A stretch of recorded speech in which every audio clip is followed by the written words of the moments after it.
have to have a thick-soled shoe to make sure you protect your very fragile human feet. So all of a sudden you have a big, thick-soled shoes on. You show up all this stuff being like, oh, look, I'm a deer. But actually, you're the Dover Demon. You're just going, because that's how they fucking show up. Oh, kind of prairie dog it, huh? Oh, yeah, man. Pop up, pop down. And no cryptid of that time was more terrifying or more famous than the Mothman. Ooh. Yeah, dude. And the Mothman, curiously, shares a state with the aforementioned Flatwoods Monster. Both were in West Virginia.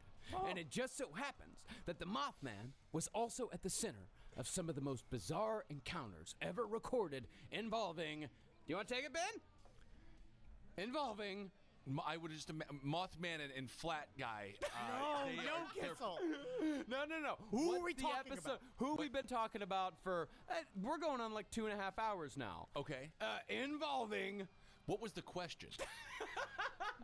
I really want to get. I don't. No, it's not a question. Okay. I want you to finish my sentence. Oh, okay. All right, I want you Here we to go. finish my sentence. Here we go. And it just so happens that the Mothman was also at the center of some of the most bizarre encounters ever recorded involving... This is gonna be a very easy class for those that do their homework. I don't. Just say the Men in Black. Just say the Men in Aleister Men in Crowley. Black. Involving The Black Lodge. Involving the Men in Black. the men involving the Men in Black. Are we breaking you? No, I've been broken along. I think around episode 50, I was broken. So, But before we get to the Mothman, we've got to introduce the third of the 3 writers that contributed the most to the Men in Black story besides Albert Bender and Gray Barker. Okay. And that man is John Keel. I love oh him. yeah. Now, John Keel is actually a pretty fascinating character in the world of the paranormal. And although he did write a saucy softcore Batman porn parody paperback named The Fickle Finger of Fate, Oh, God, which is just Batman with a finger permanently placed inside Robin.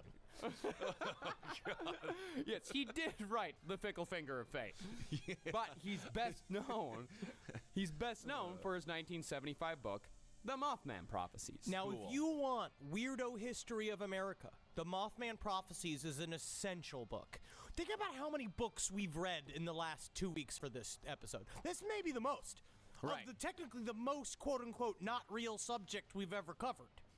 Well, page count, we've probably Done more. researched more. Yeah. Page count, definitely going to go ahead and say Jonestown. That's our number That's one. the big one. But That's the big number of thin books, Men in at Black 5. is definitely up there. Yeah, we're at 5.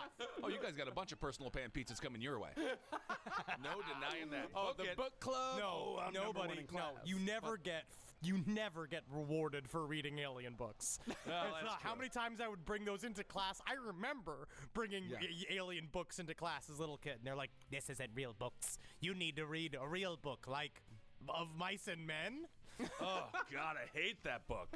I love that book. I know why man. you hate it. Yeah, because first of all, rabbits they're weak. Second of all, why are you so mean to the big guy? It was Leave him because alone. he killed a woman. He killed I a woman. understand that he gave a massage to someone. Well, you know what, man? It's like, whatever.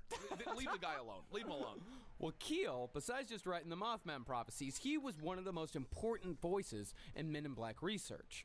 And although he did not coin the phrase Men in Black, he was the one who popularized it in a story called UFO Agents of Terror in the men's adventure magazine Saga. God, again, that's when men's adventure magazines were so much more fun than they are now. It's all muscle milk and how to get your penis slightly larger and how to get your pecs bigger. Why can't we have fun stuff like that anymore? I don't know, man. I don't want to climb a mountain. I don't want to look at myself in the mirror flexing and feel good about it. No. I just want to talk about, I would much rather read a tale like that. I want to read a story about how a guy climbed a mountain and found a weird bird. Yeah. And then Yeah. climbed back down. I just want to read a story about a 5'7" boy, a round boy who meets a very long woman, and they spend their lives going in a big hot air balloon from town to town, killing men in black and having sex. I think you're going to have to write that one. Yep, I will with my actions. Well, however, even though Keel was a talented paranormal writer, he also had a flair for exaggeration. Oh. So whatever story told to him tended to be given a little extra oomph for dramatic purposes. But that, though, was saved for his writing. In person, Keel tended to be a little more real. his most bizarre encounter with the Men in Black was just told to paranormal author Brad Steger, who we have no doubt used as a source on last podcasts in the past. We've definitely used Brad Steger. Yes, absolutely. He is an old school Bill Cooper style conspiracy, hardline guy. Yeah, he's a hardline guy, but he's not quite there. Like, he's not going to die in a shootout in his front yard like Bill Cooper did. Okay. Now, allegedly, Keel had the same sort of visitation that Albert Bender had experienced, as in, Men in Black show up, say, stop looking into the ship, and we won't have to hurt you. But during Keel's visit, the Men in Black decided to turn up the weirdness factor a bit. Oh. At the end of the conversation, in which the Men in Black not so subtly threatened Keel's life, one of the Men in Black started rummaging around under Keel's sink. The Man in Black came out with a big bottle of Clorox bleach and asked Keel, "What is this?" What is this? What is this? What do we have here? What kind of liquid? Well, it's got the Yuck logo on it. We did put that sticker on it for the children so they know not to drink it. And Keel told the Men in Black, "It's Clorox bleach. It's a powerful disinfectant."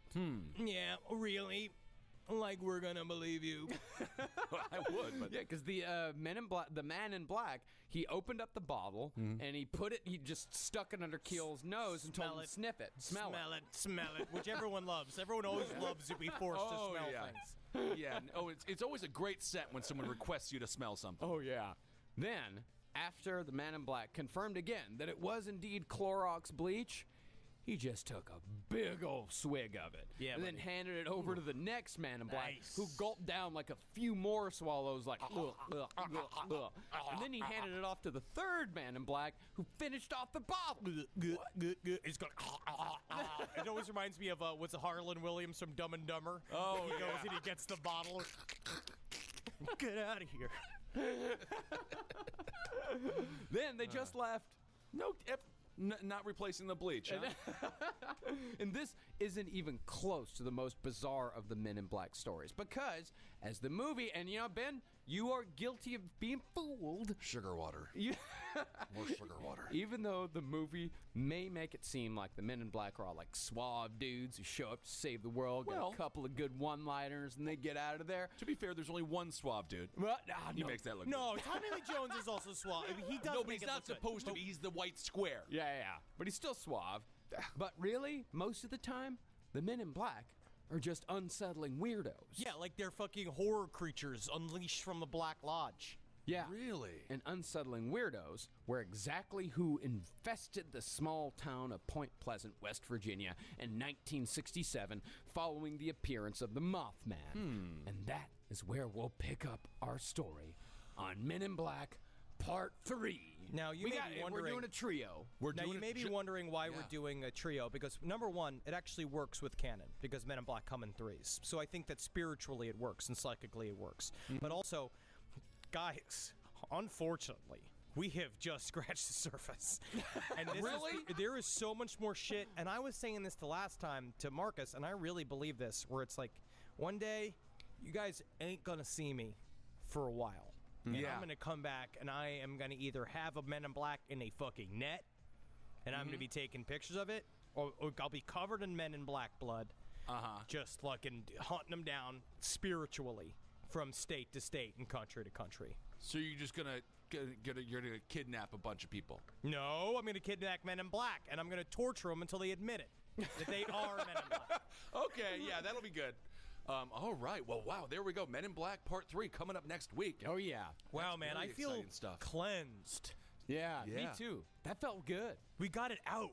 Yeah, we got it It's out. been sitting upside. I've been having so many nightmares and babbling at Natalie. And she likes it too, but a part of it, man, wait till... Oh, man, we're going to fucking crack this, me and Natalie, one day. We're going to get off this fucking grid, dude. I've been getting a lot of polite nods in my household. That ain't bad. I was just there yesterday. We celebrated July 4th at Marcus's house. I brought over so much cheese. Yeah. But you still have it there. Oh, we definitely still have it. In fact, the Jarlsberg. while we're in Portland, our ladies are going to get together and just have a cheese day. They're going to eat that cheese. Yeah. Huh? Yeah. Very good. Like a couple of hot mice. Yeah, absolutely. All right. I love cheese. Anyway, so that's Men in Black Part 2. All right. Now what do we have to do? We have to thank everyone for Patreon. Thank you all so much.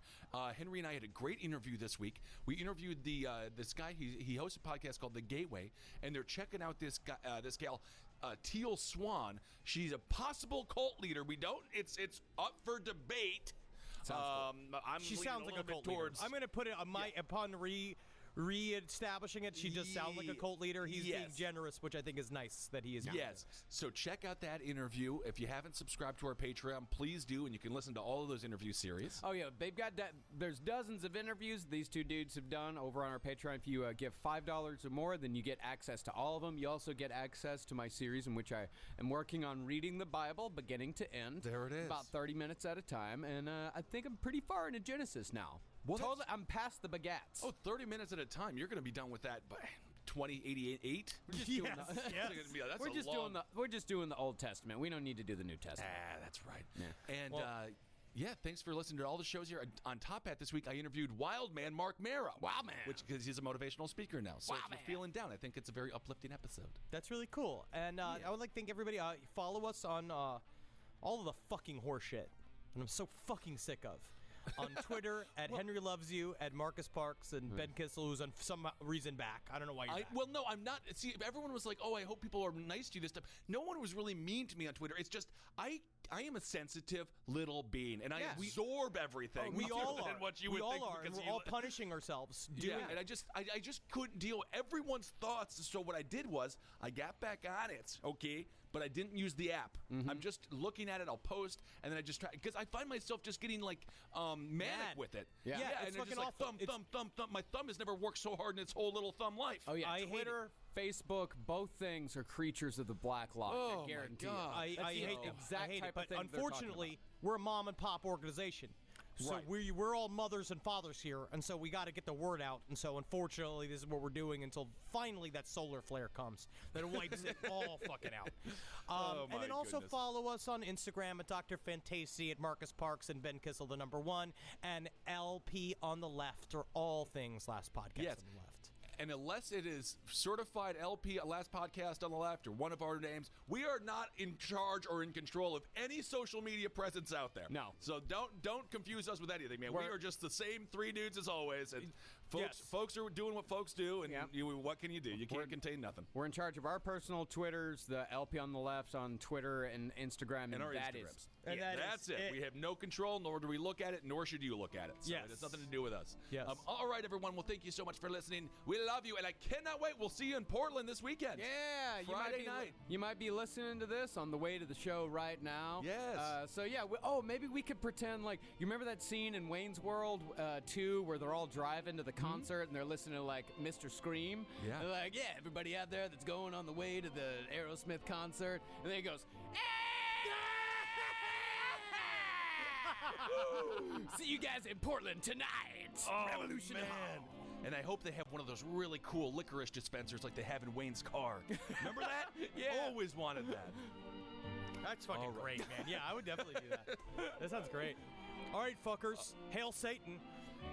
Hail yourselves, everyone. Hail Geen. Hail me. Fight the Black Lodge every day. Fight the powers that want to keep you ignorant. Read a book. Go make love to your significant other. Go to a pool. Magustalations, everyone. I wash my hands to protect my family. I wear a face covering to protect my mates. I make space to protect my colleagues. Hands. Face. Space. I wash my hands to protect strangers. I wear a face covering to protect other passengers. I make space to protect you. Hands. Face. Space. As we spend more time indoors, we need to do whatever we can to help protect each other from coronavirus. So please, wash hands, cover face, make space. Number of steps, 8,000. Miles run, 6.3. Appetite for lunch, massive. When it's time to refuel, leave the heavy lifting to Uber Eats. Discover a tasty choice of meals delivered to your door, so you can reward yourself and re-energize for your best time yet. Uber Eats. Use code EAT for dinner to get £10 off your first order when you spend £15 or more before the 5th of October 2020. T's and C's apply.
no place to escape to. This is the last podcast. On the left.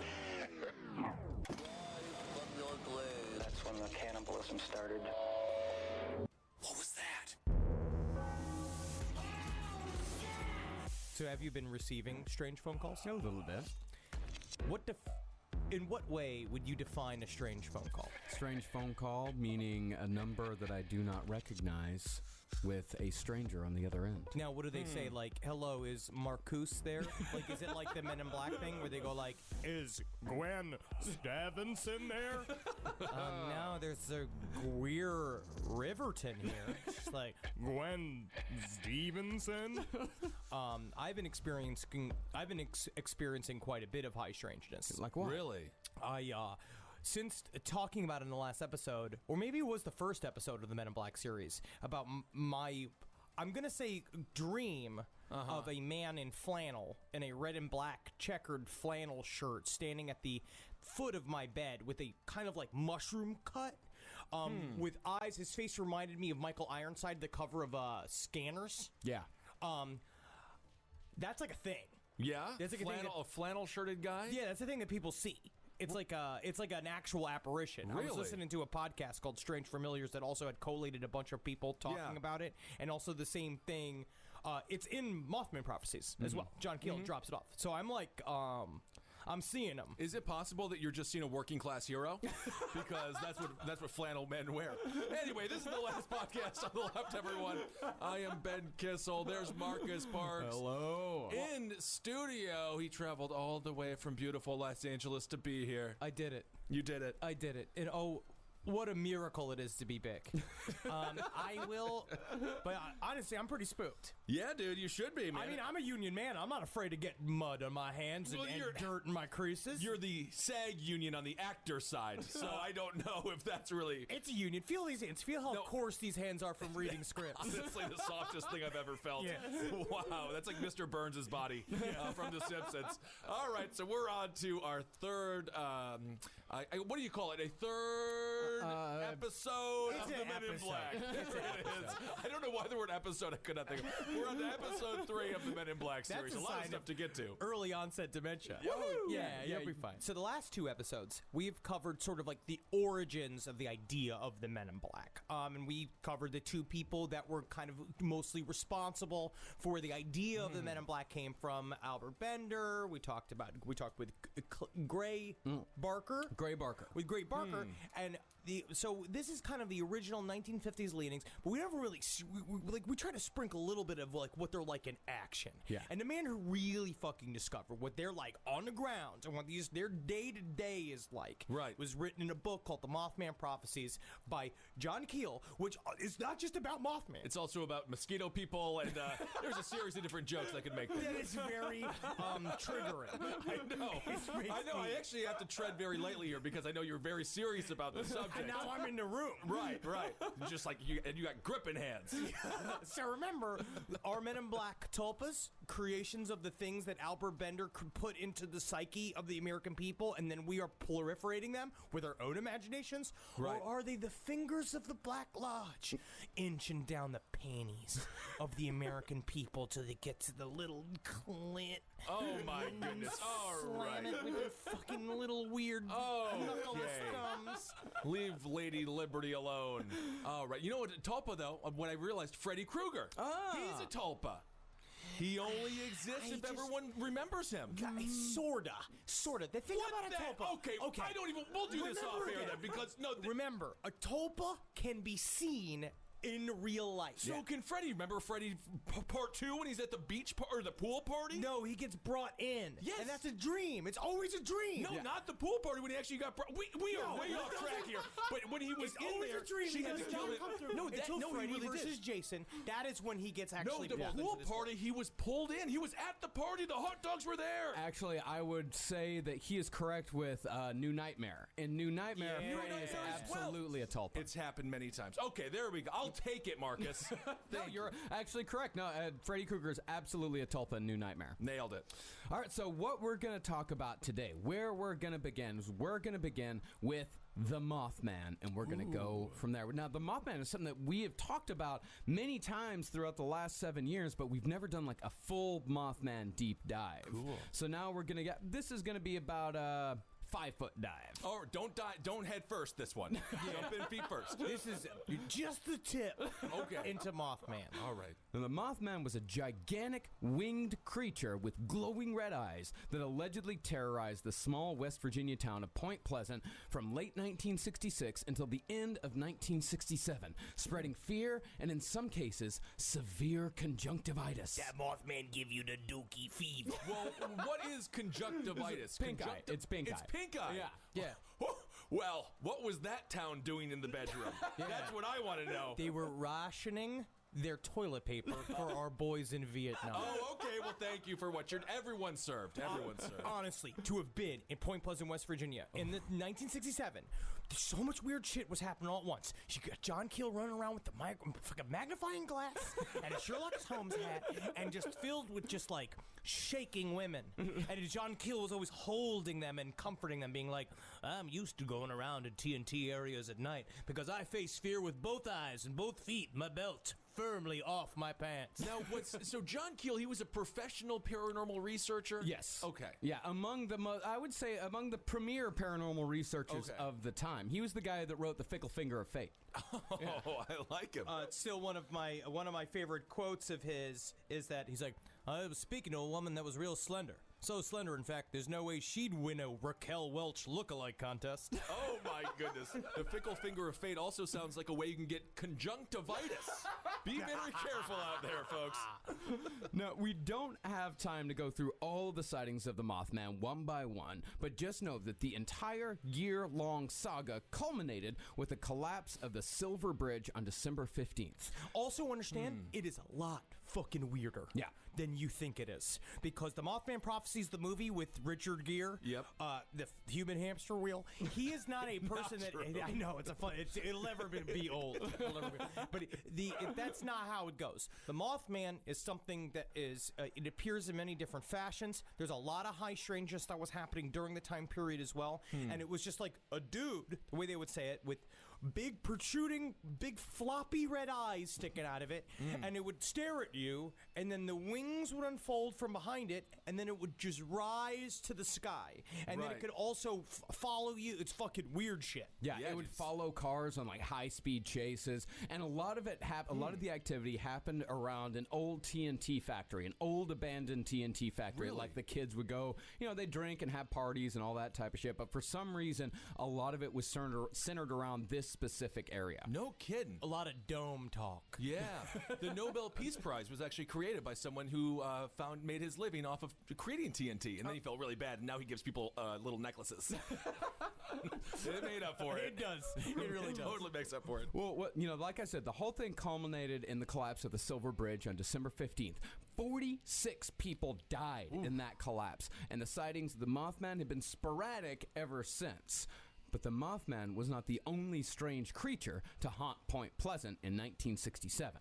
Yeah, old Toby Richards. Oh. Yeah, they call the pocket sniffer. Oh, no.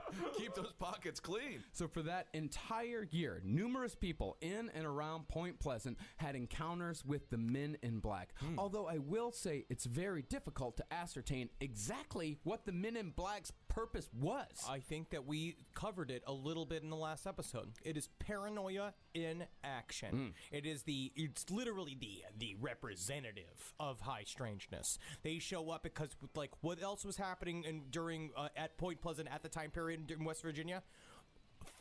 Buckets of UFO sightings, not just Mothman sightings, but gigantic birds, poltergeist activity, the whole thing. That town was going nuts for an entire year. Yeah, it sounds horrifying. Oh, yeah. So let's get into some of those UFO sightings, because that's what we're mostly going to focus on today, is not the Mothman, but everything that was happening around the Mothman that isn't as, doesn't fit on a t-shirt, It sounds sort of like the town that the Monster Squad took place in at this point. It seems like the portal of hell has opened up or something. It's like that, and it was maybe a little bit colored by John Keel. Yeah. But I will say that he was in the center of all of this craziness. And then he kind of just accidentally birthed the modern idea of the Men in